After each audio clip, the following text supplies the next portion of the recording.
Dah kita sembrono je, kita ini dokumen palsu.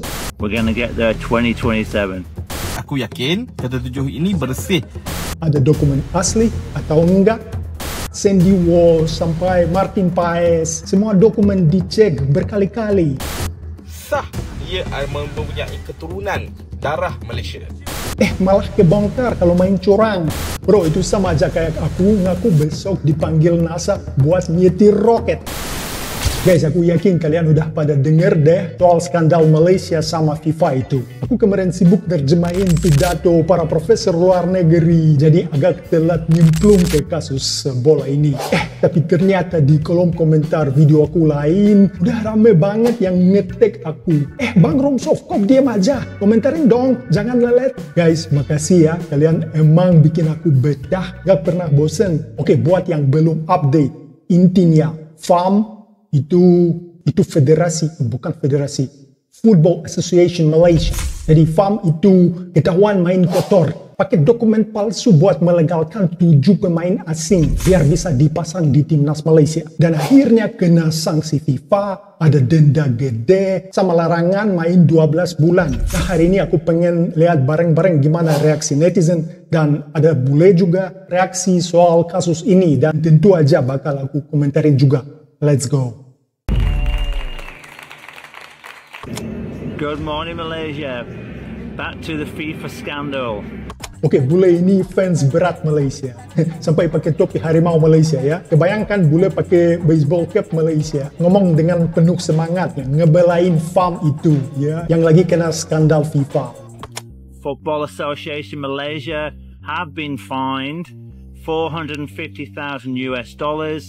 and each player has got a $3,000 fine plus, and this is significant, a 12-month ban from the game, which could affect the teams in Laos and against Laos here and in Vietnam. So that could be a challenge for the team. On the other hand, Youssef Mahadi wants to appeal this decision. The challenge with that is it could make things worse. At the moment, we haven't forfeited any points. I understand that that could be the case if we do appeal and someone appeals against our sanction, not happy with the length of the sanction or the quantity of it. So, what do we think? Do we appeal? Do we not appeal? Whatever way, it could be a challenge. We're still going to get there though. Asian Cup, we're going to get there 2027. Optimisi boleh, tapi dasar fondasinya harus kuat ya. Kalau fondasi dokumen aja udah palsu, gimana mau bangun prestasi? Jadi optimis itu bagus asal jangan jadi ilusi. Malaysia just got fined by FIFA for allegedly using false documents for foreign-born players. But the bigger question is, why do we give foreign players citizenship to play for Malaysia? In a qualifier against Vietnam, FIFA said Malaysia submitted forged papers to field naturalized players. FAM was fined over 350,000 Swiss francs and 7 players were banned for a year. The thing is, FIFA didn't punish us for having naturalized players. Lots of countries do it. The issue was allegedly the documents. Nah, ini bagian faktanya. Jelas banget ya, FIFA bukan masalahin naturalisasi, tapi dokumen yang dipalsukan. Intinya bukan siapa yang main, tapi cara mainnya curang.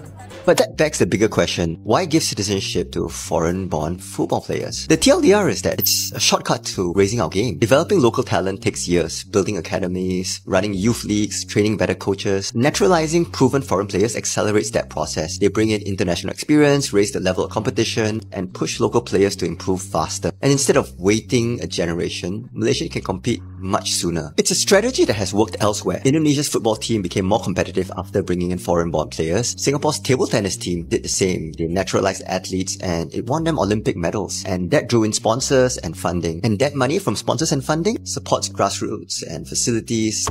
Aku paham logikanya, naturalisasi bisa jadi shortcut biar cepat naik level.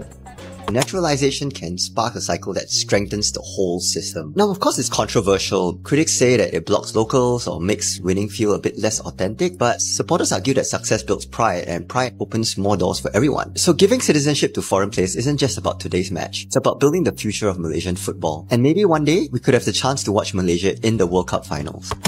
Impian guys boleh setinggi langit, bahkan World Cup final. Tapi kalau fondasinya rapuh, itu kayak bangun rumah di pasir. Kelihatannya megah, tapi sekali ombak datang, ambruk juga. takkan FIFA tu budak sekolah. Kita boleh fikir kot FIFA kot. Tetapi adalah kata, oh FIFA ni rasuah, FIFA ni terkenal dengan rasuah. Okey lah, itu cerita lain lah. Abang Malaysia ini gayanya sedikit emosional ya. Tapi kita tengok balik diri kita. Kita ni Brazil ke? Malaysia ni ancaman Brazil ke? Kita ni tangga nombor berapa pasukan bola sepak Malaysia ni? Pasukan bola sepak Malaysia tangga nombor berapa? 123. Oh, ini FIFA dengki dengan kita. Kita gini kan, jangan percaya saya cakap, fikir pakai logik akal ni. FIFA buat keputusan, FIFA dengki dengan kita. Brazil cemburu dengan Malaysia. Takkanlah kita tak boleh fikir kat situ. Takkanlah kita sembrono, oh ini FIFA dengki dengan kita. Come on lah. Ini lucu sih, serius bro. Masa FIFA jealous sama Malaysia?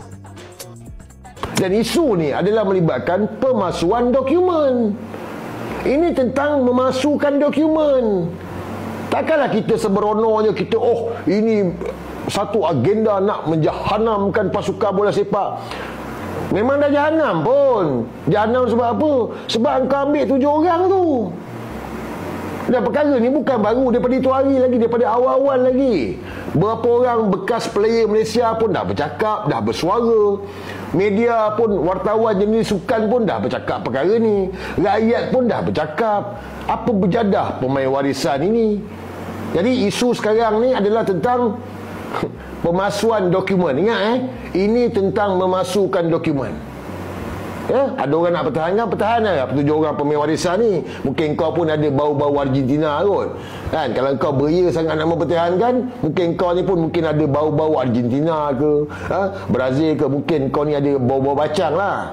Nah, mulai masuk ke inti masalah. Dokumen palsu. Menurutku ini simple aja. Ada dokumen asli atau enggak?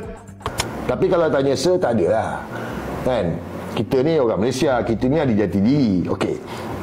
Jadi dalam isu ni, pertama sekali ia melibatkan pemalsuan dokumen. Ini yang dinyatakan dalam media, yang mana dokumen dipalsukan. Dokumen apa? Dokumen pengesahan lah. Sebab kita ni, bila kita nak mewakili negara, kita mestilah jadi warga negara. Kalau kita bukan warga negara, macam mana kita nak mewakili negara? Jadi sekarang ni cerita dia memasukkan dokumen. Adakah dokumen tersebut palsu? Saya tak pasti. Saya tak tahu. Tetapi semalam kita baca kan semalam, ini bukan saya cakap, ini daripada Ketua Pengarah Pendaftaran Negara Malaysia, JPN. Dia sendiri mengesahkan. Mereka sendiri mengesahkan, mereka sendiri bagi tahu jawapan ni ada ni. Ni.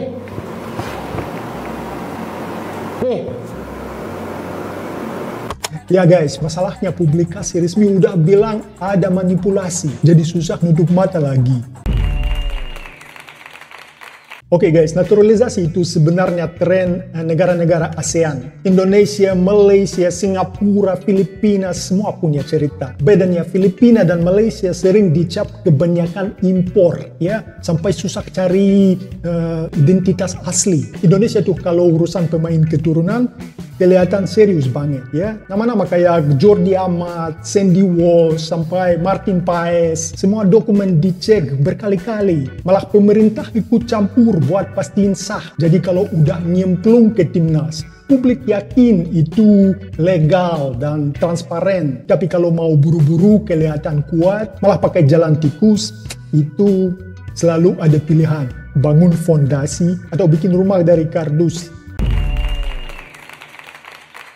Memang sah, 77 player tu adalah player Malaysia yang telah menggunakan dokumentasi mereka yang dikumpulkan daripada arkib dan seterusnya ditapis oleh pihak berkuasa Malaysia, seterusnya telah dihantar kepada FIFA. Berita terkini pun menyaksikan FAM mengakui sedikit kekhilafan di bahagian pentadbiran mereka semasa submit semua dokumen-dokumen yang berkenaan player warisan Malaysia.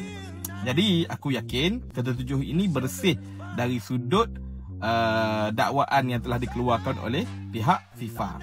Namun begitu, aku juga merasakan FAM tetap didenda kerana faktor kecuaian ataupun faktor kurang cermat dalam mengendalikan segala dokumentasi yang telah dilampirkan.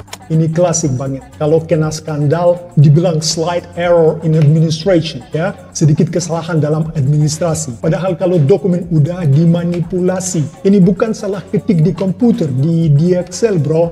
Aku confident menyatakan bahawa player warisan kita player yang sah. Sebab apa? Sebab mengikut atur cara negara Malaysia, kita memang sulit nak bagi IC kepada sebarangan orang, melainkan ianya dibuktikan sah dia mempunyai keturunan darah Malaysia. Setengah negara luar, mereka mengamalkan dual citizenship, iaitu mereka boleh mempunyai pasport lebih dari satu. Malaysia tak. Nak menjadi rakyat Malaysia ni susah. Player berkenaan kena menolak status kewarganegaraan asal mereka dan memilih untuk menjadi warga negara sebuah negara di ceruk Asia Tenggara. Ini bagi yang ngotot, katanya mustahil jadi warga Malaysia tanpa bukti darah. Lah, tapi justru FIFA nemu bukti sebaliknya. Kalau bener legit, kenapa sampai kena sanksi setahun penuh? Takkan saja-saja Facundo Garces tu, player La Liga utama pula tu, berkorban segala apa yang dicurahkan dalam bola sepak semata-mata nak mewakili Malaysia, negara kerdil ni. Dengan faktor kualiti yang dia ada, sepatutnya dia bersabar dan menunggu Itali je panggil dia untuk mewakili negara dalam World Cup. Korang ada ke confident macam aku? Ini bagian paling lucu. Facundo mau dipanggil Italia buat Piala Dunia. Bro, itu sama aja kayak aku ngaku besok dipanggil NASA buat nyetir roket. Pede boleh, tapi logika jangan ditinggal.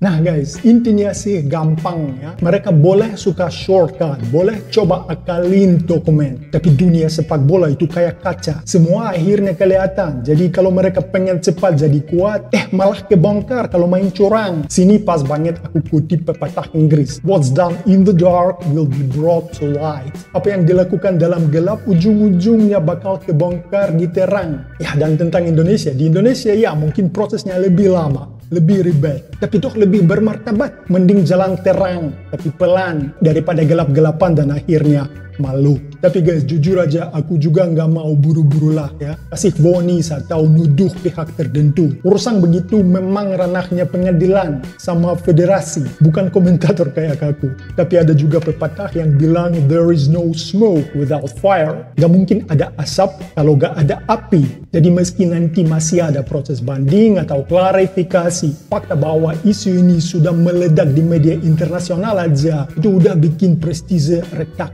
Terima kasih guys sudah nongkrong bareng aku, bareng Roomsoft. Jangan lupa like, share, dan subscribe to the channel. Terima kasih dan sampai jumpa di video selanjutnya. Paka-paka.